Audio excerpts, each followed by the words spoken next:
I am very amaze যে আমি কয়েকটা স্টলে দেখলাম ইকো ফ্রেন্ডলি পরিবেশ বান্ধব ইটের ব্যবস্থা ওনারা মানে একটা টেকনোলজি বের করেছেন। কারণ চট্টগ্রামে যতগুলো ল্যান্ডস্লাইড হয় এটার অন্যতম কারণ হচ্ছে কিন্তু এসব অবৈধ ব্রিক ফ্যাক্টরিজ। কারণ তারা যখন যেখানে দরকার মাটি কেটে ফেলছে, কৃষি জমি কেটে ফেলছে, এবং তাদের যে আসলে টপ সয়েলটা হতে কত বছর সময় লাগে এটা কিন্তু কোনো আইডিয়াও নাই। তার মানে তারা টপ সয়েল নিয়েই তারা ইট বানায় ফেলতেছে, এই ধরনের কাজ করতেছে। এই ধরনের technology we want to encourage more, যেখানে আমাদের ইকোলজিক্যাল ইমব্যালেন্সটা নষ্ট হবে না, আমাদের পরিবেশটা নষ্ট হবে না, এবং আমাদের যে কৃষি জমি আছে, আমাদের 20 কোটি মানুষের দেশে কিন্তু জমি খুবই অপ্রতুল। তার মানে যেই প্রোডাক্টিভিটি আছে এটাকে আমরা আরও ইনক্রিজ করা দরকার, ডিক্রিজ করা না, in terms of agricultural goods.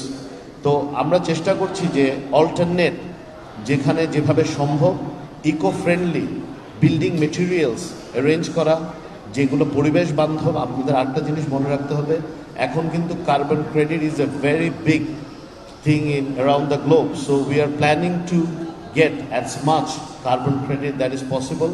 I hope and pray আজকে যারা এখানে অংশগ্রহণ করেছেন, বেসিকলি যারা বিল্ডিং মেটেরিয়ালস নিয়ে কাজ করেন, তারাও চেষ্টা করবেন যেন তাদের রেসপেক্টিভ সেক্টরে কিভাবে বাংলাদেশের পক্ষে, বাংলাদেশ সরকারের পক্ষে এবং বাংলাদেশের জনগণের পক্ষে ওনারা কিছুটা কার্বন ক্রেডিট দেশের জন্য আর্ন করতে পারেন। এবং একই সাথে যারা এখানে আর্কিটেক্ট আছেন, যারা ইঞ্জিনিয়ার্স আছেন, যারা প্রফেশনালস এখানে আছেন, আমি আপনাদের কাছে বিনীতভাবে একটা অনুরোধ করতে চাই, এই দেশটা আমার, আপনার, আমাদের সকলের। I don't have a different passport, I only have a Bangladeshi passport, so does my kids. আমার বাচ্চাদেরও, আমার পুরো পরিবারের শুধুমাত্র বাংলাদেশি passport. So I don't have any other option then to make this country glow. I hope